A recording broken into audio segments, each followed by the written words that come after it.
ভাৰতৰ ইতিহাসৰ পাতত লিপিবদ্ধ হৈ আছে এনে বহু বীৰৰ নাম, যাৰ সাহস আৰু বীৰত্বৰ কাহিনীয়ে ভাৰতৰ ইতিহাসক সমৃদ্ধ কৰিছে।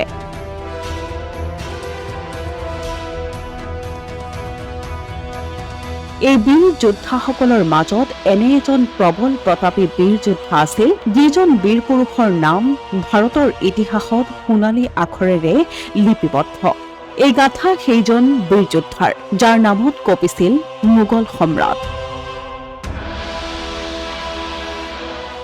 এই কাহিনী মাৰাঠা সাম্ৰাজ্যৰ প্ৰতিষ্ঠা কৰা ছত্ৰপতি শিৱাজী মহাৰাজৰ।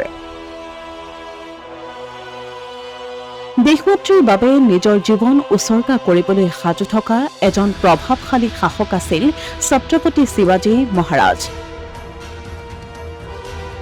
পুনেৰ জুন্নাৰ গাঁৱৰ শিৱনেৰী কিল্লাত 1630 চনৰ 19 ফেব্ৰুৱাৰীত জন্মগ্ৰহণ কৰা শিৱাজীৰ পিতৃৰ নাম আছিল শ্বাহজী ভোঁসলে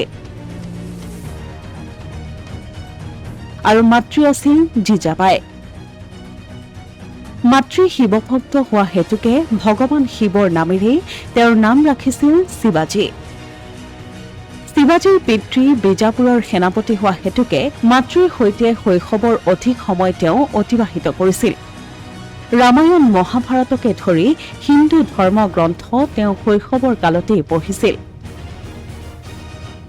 ককা কুন্দদেৱৰ পৰা তেওঁ সেনা, ঘোঁৰা চালনা আৰু ৰাজনীতিৰ বহু কথাই শিকিছিল।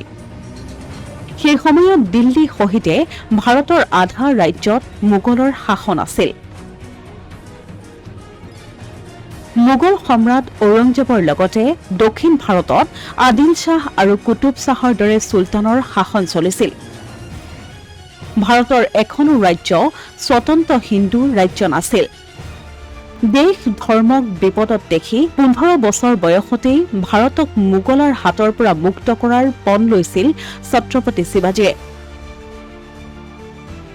আৰু তেওঁ নিজেই নেতৃত্ব দি সেনাবাহিনী তৈয়াৰ কৰি মোগলৰ এটা কিলা জয় কৰিছিল মাত্ৰ 16 বছৰ বয়সতে। এই কিলাটোৰ পৰা শিৱাজীয়ে বহু মূল্যৱান সামগ্ৰী লাভ কৰে আৰু সেই খাজানাৰ পৰাই শিৱাজীয়ে আগতকৈ শক্তিশালী সেনাবাহিনী তৈয়াৰ কৰি 2টাকৈ বছৰত 4টাকৈ মোগলৰ কিলা জয় কৰে। সেই সময়ত মোগলৰ এলেকাত কোনো হিন্দু ৰজাই তৰোৱাল লৈ অহা দেখি শিৱাজীক ৰুধিবলৈ চেষ্টা কৰিছিল মোগল সম্ৰাট ঔৰংজেবে। 1659 চনত বিজাপুৰৰ চুলতানে শিৱাজীৰ বিৰুদ্ধে আফজল খানৰ নেতৃত্বত এটা অতি বৃহৎ সৈন্য প্ৰেৰণ কৰে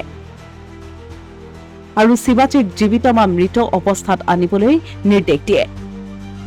আফজল খানে শিৱাজীক কূটনীতিৰে হত্যা কৰিবলৈ চেষ্টা কৰিছিল যদিও শিৱাজীয়ে আফজল খানক তেওঁৰ চতুৰতাৰে হত্যা কৰিছিল। শিৱাজীৰ সেনাই প্ৰতাপগড় বিজাপুৰৰ চুলতানক পৰাস্ত কৰিছিল। ইয়াৰ লগে লগে শিৱাজীৰ শত্ৰু বাঢ়ি আহিছিল। শিৱাজীৰ আটাইতকৈ ডাঙৰ শত্ৰু আছিল মোগল। 1657 চনত শিৱাজীয়ে মোগলৰ বিৰুদ্ধে যুদ্ধ আৰম্ভ কৰে। মোগল সম্ৰাট ঔৰংজেবে শিৱাজী আৰু তেওঁৰ পুত্ৰক কাৰাগাৰত বন্দী কৰি ৰাখিছিল যদিও শিৱাজীয়ে তেওঁৰ পুত্ৰৰ সৈতে আগ্ৰা দুৰ্গৰ পৰা পলাই গৈছিল। নিজৰ ঘৰত উপস্থিত হোৱাৰ পাছত শিৱাজীয়ে নতুন শক্তিৰে মোগলৰ বিৰুদ্ধে যুদ্ধ আৰম্ভ কৰে। ইয়াৰ পিছৰে পৰা ঔৰংজেবে শিৱাজীক ৰজা হিচাপে গণ্য কৰে।